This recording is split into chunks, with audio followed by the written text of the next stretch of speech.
There's some Monday fun day music for you, right? As the Curt and Jen podcast officially gets underway for this week. Hello. And you know what? If you need an excuse to drink beer on a Monday, it's Wait a minute. Oh. Am I looking for an excuse to drink beer on a Monday? Is that what you said? Yeah. Oh, okay. Why should I do that? Because it's National Beer Day. National Beer Day. What is that? I have a feeling when that song is sung, that's usually the way it sounds. 9 bottles of... All right, so cheers to that. It is National Beer Day. Thank you for that, Jen. And cheers to you for listening to us. Yes, we appreciate it. Follow, subscribe, like us. We would like that very much. Today on the show, we have for you NCAA stuff, right? And also hockey history is made. I totally thought of you when I heard that, Curt Cruz. So I can't wait. Kind of a big deal. Yeah. If you're still picked last in gym class as an adult, like what does that look like? You know, there's situations as adults that might not be gym class, but it's similar to being picked last in gym class. As an adult, though, that's the caveat there, right? Right. Being picked in gym class as an adult. We also have sharing your regrets on things you've sold, donated, or given away. You know, looking back on that, should I have done that? I don't know. Also, Gen Zers, can they handwrite a letter? And we have a rogue sheep wreaking havoc. That's just fun to say, isn't it? And I love that we're going to talk about the tulips in Mount Vernon because it's time. It's time. The tulips in Mount Vernon. Absolutely. All right. Let's go ahead and get underway with the show today. Thank you so much for being here. We appreciate it. Talk about the NCAA there, Jen.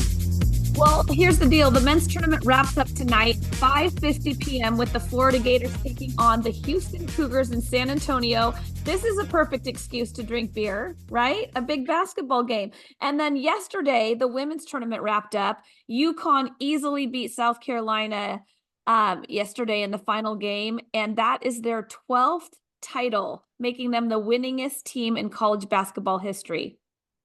UConn. That's right. Right. Yay. It deserves more of an applause than that. I apologize for that, but go UConn. Nicely done. Centered up. Ovechkin has it. He scores! He scores! Alex Ovechkin scores 895. There's a new goal-scoring champion, and his name is Alexander Ovechkin. Isn't it always fun to hear calls like that, whether Yeah. you know what's going on or not? Yeah. Alex Ovechkin. Know what's going on. You know what's been going on. I did not know this was a big thing because I'm not that into hockey like you are, but I'm a little torn because, I mean, Wayne Gretzky, that I know. Yeah, here's the deal. So Alex Ovechkin, the Capitals, Washington Capitals captain, broke Wayne Gretzky's record for most goals in NHL history last night. He scored his 895th, as you just heard right there. Gretzky had the record, 894, for about 31 years. That's crazy. And how ironic is this? Ovi broke the record in his 1,487th game, which is the exact same number of games that Wayne Gretzky played in his career, his whole career. Weird. Gretzky was on hand yesterday as he broke the record, as Alex did that. He honored not only Ovechkin, but also the great Mr. Hockey, who is Gordie Howe. So he wrote, that's whose record. I'm getting a little convoluted here. Okay. Gretzky broke Gordie Howe's record way back in, I think, 1994.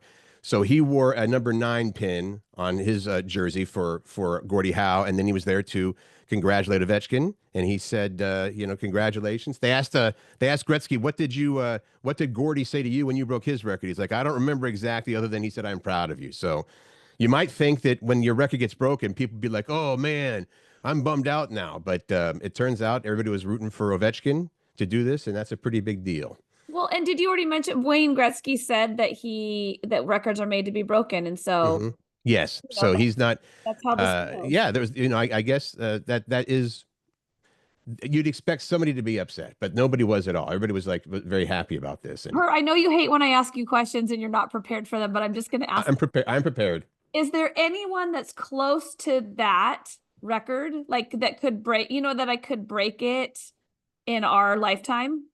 Well, there's always somebody, nipping at the heels or whatever, but I don't know who. So that would be who is the second most now. Yeah. I guess. Well, second most now is Gretzky, but I don't know right off the top of my head. There's a lot of really strong players out there, but anyway, congratulations. A big day for hockey and hockey fans everywhere. Yes. I have one more quick question. What's that? Is how old are players? Because this guy that broke the record is 38 or 39, right? Yeah. Gretzky was 38 when he broke his record. Is that, I mean, for an athlete, professional athletes, I hate to say it, that's kind of getting up there, right? No, you don't have to hate to say it. That's pretty old. Yes. For especially these guys that are pounding on each other every single night and bumping into each other. And bumping into is pretty cool. Pretty cool. Okay, yeah. Carry on. Sorry. Well, you probably recognize that music. Maybe you do. No, I got to be honest. I don't know anything about Minecraft other than I looked up Minecraft theme and this is what popped up. So let's talk about Minecraft. Yeah, my daughter plays the game, but Minecraft movie made bank this weekend and broke a record. Here's the thing. The critics were like lukewarm on the whole thing, right? Mm-hmm. But opening weekend, they had predicted that maybe it would take in $80 million. Well, Jack Black and Jason Momoa, how do you say his name? Momoa, yeah. They took in $157 million at the domestic box office. How often does it happen, you think, that the prediction is half of what actually happens? Like they doubled the prediction, basically. So it's the best debut ever for a video game adaptation and movie released in 2025. So there you have it. And I'll tell you what, my daughter's going to see Macy, my youngest daughter, Macy, is going to see it today with a friend. So they're excited. Nice. Yeah. I gotta admit, you know what? Maybe I should get the basics of Minecraft down. I always thought it's kind of a kid's game, right? I think that adults play it, but why? Are you going to start taking up video game playing? Is that why you feel like you have to get it down? Well, I mean, if I want to be cool like the kids, yeah. No, that's not necessary. That's not going to happen. There'll be no coolness for playing Minecraft, is what you're saying. No. All right, I appreciate that. Weekend stuff. Jen, you were very active this weekend. Well, I was out riding in Moses Lake in the dunes. And here's the thing, Curt, it's never a complete trip of riding in the dunes until something like one of the machines gets injured. And now explain real quick, because you're riding side by sides is what they call it, right? But they're basically, to most everybody else, they'd say it's a dune buggy. I know, but it's better than a dune buggy in my opinion. All right. What happened? David, my boyfriend Pat's youngest son, like just crunched the front. I mean, I don't know anything about mechanics and all that, but basically they limped it back to camp with one wheel. I mean, there was 3 humans on the other side of it lifting it up so that they could drive on 3 wheels. That doesn't sound like a fun weekend. I'm sorry. Here's my philosophy. As long as it's toys getting hurt and not humans, fine, because those can be fixed. Well, right. Humans can be fixed too, but not always. So anyway, it was a fun trip. I mean, going out to the dunes and riding like that, or just camping and not having to worry about anything is pretty cool. It's a way to detach and relax. And but you have more than one of these side by sides, right? So the weekend wasn't ruined because this one. Oh, you just have the one? Well, no. Many people have we had lots of people at campus. Okay. And if you have a side by side, it's like if someone wants to go ride it, you're like, go ahead, go ride it. Oh, okay. So it's like everybody's sharing, but it is kind of a bummer when you're down a vehicle. Boo. Well, while you were doing that, I was raising money. For you, Curt. We had fundraisers on Saturday for both Holy Family Kirkland and for St. Brendan's School on Saturday. Both of them went very well. And the Holy Family Kirkland had a theme. It was like Nashville Nights or something like that. Everybody's dressed in their cowboy boots and hats and everything. So it was a good weekend. I was going to tell you, I saw pictures online that look super fun. And here's the thing. Curt Cruz has a network of people that he knows and works with that make events awesome. And Curt, what's your company's name? I'm making you promote it. I love it. Thank you for that. Sound and Sight. We do audio and video and lighting. And then of course I also see the difference between this and another AV company is I stick around and like host the event or co-host the event or whatever. So that's, I suppose that's a benefit. Some people would say so. I appreciate that, Jen. Keep in mind if you have an event coming up because he's the best of the best. Oh, you're the best of the best. This about Curt Cruz. I didn't feel an earthquake. Yeah, that's why I put this story in here mostly. A small earthquake, when I say small, it was magnitude 3.8, struck eastern Washington Saturday morning about 8:15, centered around about 7.5 miles from Greenwater. So if you were in Enum, Claw, Snoqualmie, Maple Valley, you may have felt it. No damage or injuries has been reported so far. So, the reason I put this in here is there's another earthquake that I didn't feel. I know they're happening. Well, you know what? And people are going to say, you wait and see, Curt Cruz. The one that you do feel is going to be big and scary. And it may be. I have never in my life felt an earthquake. So I'm like, every time a small one happens, I'm like, a little one would be okay. What year was it? The big one that we 2001, Nisqually? I felt that one. Get this, I was in the Bon Marché. It was not Macy's yet. I was in the Bon Marché up on like I don't know. It was one of the high floors because we were in the corporate offices, and I was with a very pregnant lady, and we were all. It was scary. Let me ask you this: while the earthquake was going, did you use that as a time of advantage to go get something that somebody else had picked out? You're like, oh, I'm going to go get that sale right now because that person, hit the deck. No, I did not. That's a bit of a surprise. Okay. I'm a loser, baby. So why don't you kill me? I feel like I like that. Not nice. I like that loser version. The country version of loser. Oh my gosh. Okay. This story. You're playing that because we're talking about examples of being picked last in gym class. Right. Only as an adult. So it's those situations in adulthood that feel like you're being picked last in gym class, right? In case you don't know that feeling, if maybe you were never picked last in gym class, were you, Jen? Yes, I was last in gym class. I would say that maybe everybody has at some point, but some very athletic people were always picked first, I suppose. I was also picked last sometimes. So the question was asked, how about give us some examples of the equivalent of being picked last in gym class as an adult? And we got some funny answers for you. Somebody said, hey, getting invited out to be the designated driver. I mean, you are still getting invited out, but it feels like you're getting picked last in gym. I can't drink? Okay. Friends wanting a group photo together and handing you the phone. Yeah, here, you take the picture.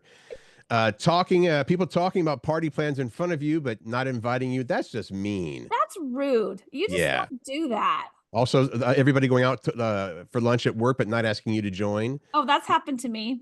Well, my wife, and maybe this happened to you too, but Dana and you as well.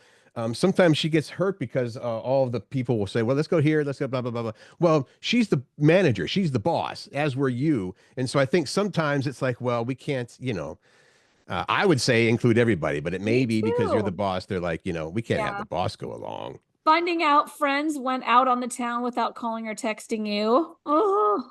You said that to me a few weeks ago. I knew you were out of town, so you weren't on the invite list. And you said, I still want to be invited. That's right. Because just because I'm out of town does not mean I have a vehicle and can drive like 45 minutes to come meet up with you. A few more of them saying being sat at the, quote, randoms table at a wedding. That's loads of fun. When you're the one who always has to drop behind when the path is too narrow for three. Oh, I know what they're saying. Everybody walking side by side and all of a sudden you're in the back. What are some other ones? Nobody eating your dish at the potluck. Ugh. Oh, yeah, that actually is the thing. And that's happened to me. Like, you think you make something so yummy and then no one eats it. Yeah. More things that they say as an adult is kind of like being picked last in gym class when you've met someone multiple times, but they still say, hey, nice to meet you. That for me was Dave Richards, by the way, program director of KSW. I've met the guy 5 times in my life, and every time he's like, hey, nice to meet you, man. Oh, geez. Okay, being single for the greater part of your adult life and not by choice. And then finally, how about being seated at the kids' table because there's not enough room, so you got to go sit with the kids.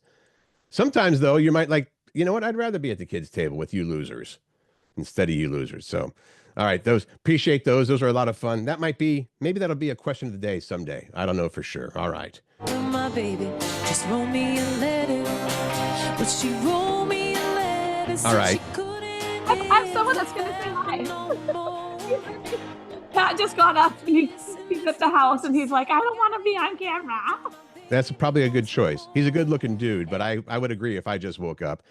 The letter. All right. 20% of Gen Zers have never handwritten a letter. Wow. Isn't that crazy? Well, it's hard to imagine anybody, wouldn't appreciate a handwritten letter or actually write one. But a recent poll asked people, when did you last write a handwritten personal letter? And I got to be honest, I think for me, I'm on this list that it's been more than a decade. I mean, since email came around. I mean, does it count? What about Are you thank you note? are you counting Christmas cards? I mean, if you're just signing a card, I don't count that. If you're writing a nice note to them to personalize it, then yeah. Right. Well, here's the statistics. 1 in 10 people say they've written a handwritten letter in the past month. Another 20% said they've written one in the past year, and about a quarter of people say they're pretty sure that they've written a letter in the past decade. But 20% of Gen Zers, that's between ages of 18 and 24, they say they've never in their lives written a personal letter. Aren't they passing notes in class? That doesn't count. It doesn't? Does that even happen anymore? Do they pass notes or do they pass texts? I guess you're right about that. Hey, you know what I'm thinking, Curt? I mean, I say that I've written a letter. It's been like a thank you card, but that's different than a letter, right? That's different than a like, dear so-and-so, da, da, da, da, da, da. Like you're just. Well, you are very good at the thank you cards. The problem is that sometimes, you'll do something nice and I'll send you, or somebody will send you a thank you card. You'll send a thank you card for the thank you card. It's just not true. This just revolves and revolves, the revolving Jen Pirak thank you card circle. I want to write a letter now. I'm going to write a letter to someone. Okay, you do that today. All right.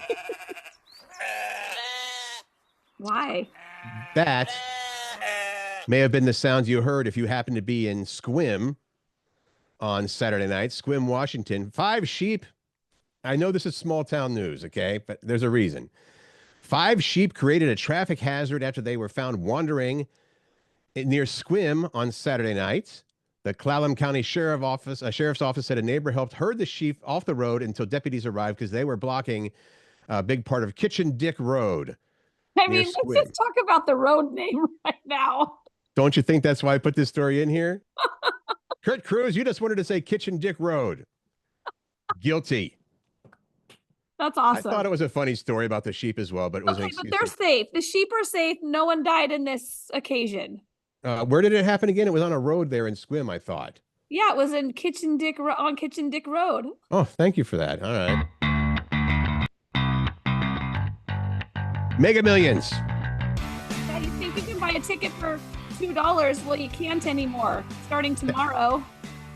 That's the deal, yeah, because they used to be, it was $2 a piece. So you throw down $10, you get your 5 tickets or whatever. But now Mega Millions tickets are going to cost $5. Yeah, $5. And they're tempting you with this by saying, but the prizes will be bigger and jackpots will grow faster. This is according to the Mega Millions people, right? And they're also saying the odds of winning also improves when this, I guess, happened. How is that? Well, so the odds of winning went from impossible to nearly impossible. So there you go. Oh, okay. That's not true, but it feels like it. All right. If you need to know the old format, if you won between $200 to $500 in the old format, now those winnings will be between $10 to $50 and up to $1,000 to $5,000. So there are bigger jackpots. Even not the big jack, but even the smaller winnings are going to be bigger. In case you wanted to go to the math, the odds of winning a Mega Millions jackpot improved. It was 1 in 302 million. Now, wouldn't it be nice if it was like 1 in 100? No, it went down to 1 in 290 million. So you have improved your odds of winning minimally. Right. From more than double the price of the tickets. Drawings are held on Tuesdays and Fridays still. Mega Millions. I don't know. Okay. Well, if you don't play, you can't win. So there's that too. All right. That's a good point. I like that song. Who normally sings that? Well, if we didn't get dinged every time we played a song, that'd be by the Red Hot Chili Peppers. That's but instead it's by some... Give it away now. That's because our question of the day that we asked on Friday and posted on our Curt and Jen in the Morning Facebook page is, what is something you sold, gave away, or donated that you later realized you should have kept? Little regret there, maybe. Gosh, I should have held on to that. Did you come up with anything, Jen, that you did? No, I mean, I know there's stuff. I just couldn't come up with one. I did ask Pat about his, and he said his house that he built. He built a Oh, beautiful house up in Alger, Washington, but for financial reasons and because he had the crappiest neighbors ever that were so happy. Like wow. I've heard the stories about this. That so was, yeah, happy. He those were sold his bad house, but neighbors. he regrets it now because it's worth so much than what he sold it for. I sold a couple guitars along the way that I kind of wish I had back. At the time, it was like, yeah, this is no big deal. I need the money, but at the time it was a good move, but you're like in hindsight, eh. Yeah. So, something you sold, gave away, or donated, according to Jan, she regrets that she gave away clothes. Every time I changed sizes, I gave away clothes. She wants them back. Jan wants her clothes back, people. Right. Phil said my 1964 Ford Falcon Sprint convertible with a 260 V8, white with red interior, very rare. Wonder why he sold that. A lot of people had the cars. Yeah, I never had the money to buy and collect cars, but I laughed at the Susie, next one. This is funny. Susie the Groomer, my Mickey Mouse Sorcerer's Apprentice ceramic bong. Handmade by who, I wonder? Handmade in the late 70s. I'm sure Disney had no idea. The Duh. bowl came out of Mickey Mouse's belly and you sucked through his ear. He said, I miss it. All right, Corey, after we sold our RV, I gave 4 folding camp chairs with side tables away to a friend. They had just bought a travel trailer. Fast forward to last year at Moses Lake. We really wished we had those back. Yeah. Thank goodness for Moses Lake Walmart. That's where she bought new ones. Cindy said, this is like the sentimental stuff, right? Right. A quilt I had made with my best friend. Then she passed away. I gave it as a gift to someone, then found out they didn't like it and gave it away. She said, it kills me every time I think about it. Stacy says all my toys from the 80s. That happens a lot, There's a lot of those in here. Like Andrea said, my Cabbage Patch Kids and Babies. And then Miriam said my Star Wars action figures from when the movies were released way back when. Those would be worth a lot of money. Marilyn, here's another car. Marilyn said she had a 1979 Capri that she wishes she wouldn't have given away or sold. Michael, my silk rock and roll jackets. Remember when those things were a big deal? I mean, come on. Yes, I would like to see some of those. Terry said all my Barbies with house, car, all of it when I was 13. Laurel said, Laurel too, my Barbie and Skipper dolls with all their clothes and Barbie cases. Although she didn't give those away or sell them, they were stolen out of a storage unit. Ooh. Hey, I remember my sister had a growing up Skipper. Were all the Skipper dolls growing up Skippers?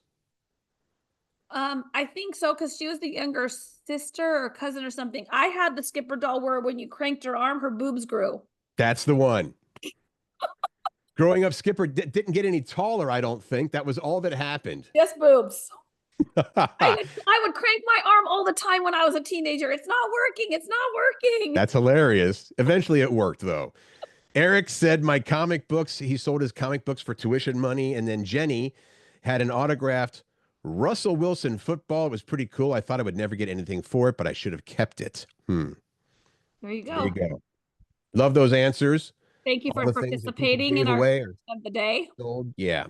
And we'll have a brand new question coming up here towards the end of the show. Make sure that you listen in for that. Now, this next story is about shower temperatures. And you probably thought I was going to use the music from Psycho, the shower scene, right? Oh, that would have been a good one. No, that would be too obvious. I'm just going to have a little shower water running here in the background, which is, I think, good enough. Okay, Oh.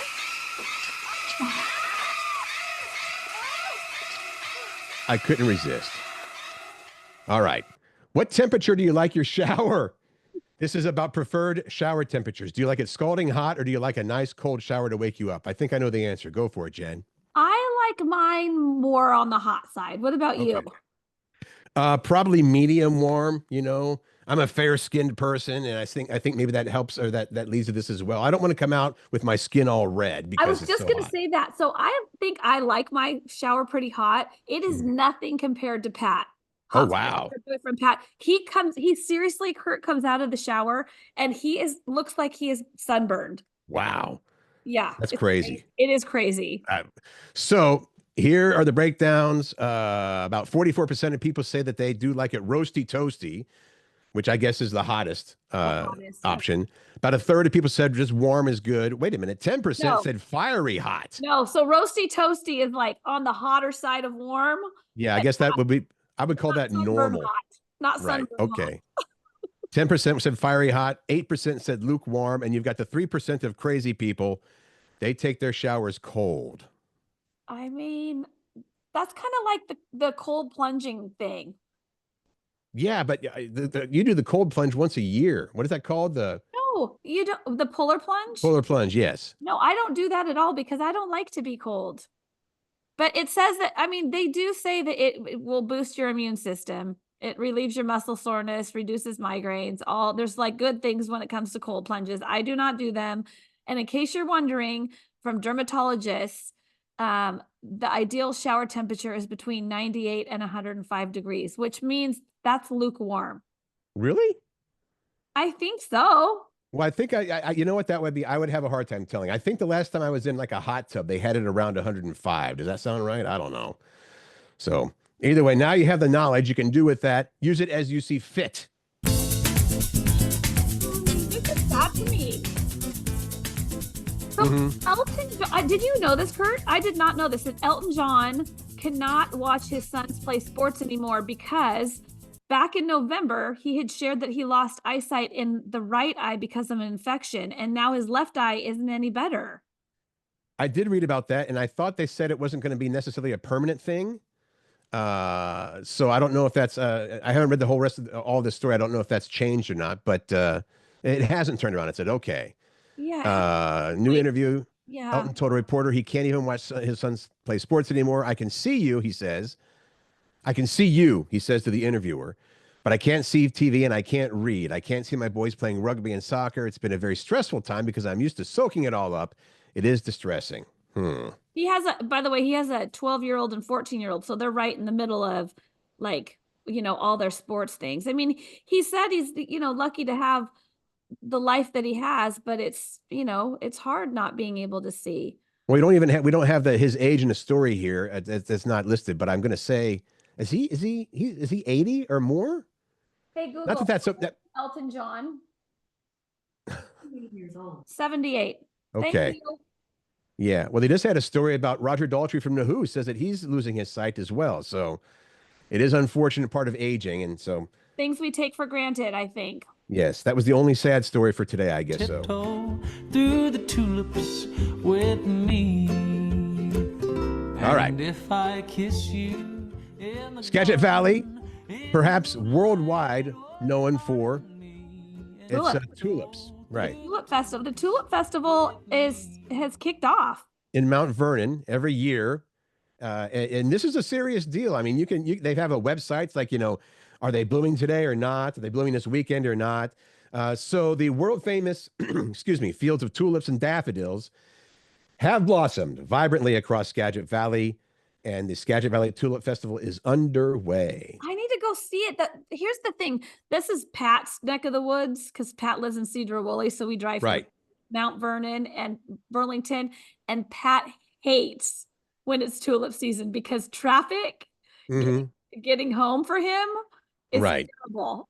I don't know. Yeah, it's right, because he's heading north on 5, and it will back up for, I'm going to say, miles. They have special signage on the freeway about the traffic and how to divert and all of that. I mean, it's crazy. Well, the festival attracts visitors from all 50 states and over 85 countries during a typical year. It goes through April 30th, so you still have plenty of time to get out there. It is the largest tulip festival in North America. It is beautiful. If you've never seen it before, it is, I believe it's worth going. And you can just drive down the country roads out there in Mount Vernon and they don't encourage this. You can stop on the side of the road and take a picture. Yeah, because it is kind of a drive, because there's like 5 different locations within that area where they have the best the tulips, I guess. And they say that bloom dates vary based on weather conditions. So while the tulips are currently blooming, peak bloom has not yet been reached. Oh, good, because I'm going to be out of town. I'm leaving for San Antonio to take Macy on a little spring break dealie to one of my best friend's houses. Well, you can't go to San Antonio because I'm going to Florida to see my dad tomorrow. We're going to figure out how to do we're going to still do this. Yeah, we're going to still do this. It's one way or another, we will still do this. All right. Time goes by so fast. We're already at the end of the podcast. Turns out it was a little bit of a short one today. So, question of the day. I like this one. Simple, light, to the point. The best cup of coffee you've ever had. Now here, this can go two different directions, in my Mhm. opinion, right? This can Yep. be, where do you find the best cup of coffee in your opinion? Or it Right. can be, what's the best cup of coffee you ever had? And it could be a regular cup of coffee that you have every day, only this was a especially cold day and it tasted really great because you were so freezing cold. You know what I mean? Yeah. Situational or locational or both. Or in my opinion, the coffee that my wife makes for me most Seriously. mornings because she's You're sweet like that. spoiled. Yes, So she is very sweet. this might be an opportunity to plug your favorite coffee stand as well because you go out of your way. You go out of your way for a certain brand of coffee. What is it?